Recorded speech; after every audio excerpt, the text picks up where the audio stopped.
নামাজ শুরু করতেই আপনার পাশে কে এসে দাঁড়ায়? এমন এক ঘটনা যা আপনার হুঁশ উড়িয়ে দেবে। আপনার সাথেও কি কখনো এমন হয়েছে? আপনি সারাদিন নিজের কাজে ব্যস্ত ছিলেন, মন একদম শান্ত ছিল, কিন্তু যতক্ষণ না আপনি আল্লাহু আকবার বলে নামাজ শুরু করলেন, হঠাৎ করেই মাথার ভেতর চিন্তার ঝড় শুরু হয়ে গেল। যে ভুলে যাওয়া কথা, যে জরুরি কাজ, যে পুরনো স্মৃতিগুলো সারাদিন যেগুলো মনে পড়েনি, ঠিক সেই সময়ই কেন মনে পড়তে শুরু করে? বিশ্বাস করুন, এটা শুধু আপনার মনোযোগের ঘাটতি নয়, এর পেছনে আছে এক ভয়ঙ্কর কারণ। ইসলামে, বিশেষ করে হাদিসে, এই ঘটনাটির স্পষ্ট উল্লেখ রয়েছে।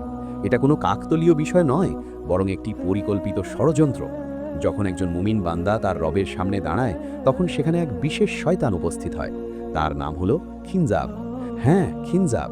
সে সাধারণ শয়তানদের মতো নয়, তার একমাত্র কাজ হলো আপনার নামাজ নষ্ট করে দেওয়া। আপনি যতক্ষণ দুনিয়ার কাজে ব্যস্ত থাকেন, সে আপনার কাছে আসে না, কিন্তু যতই আপনি নামাজে দাঁড়ান, সে ছায়ার মতো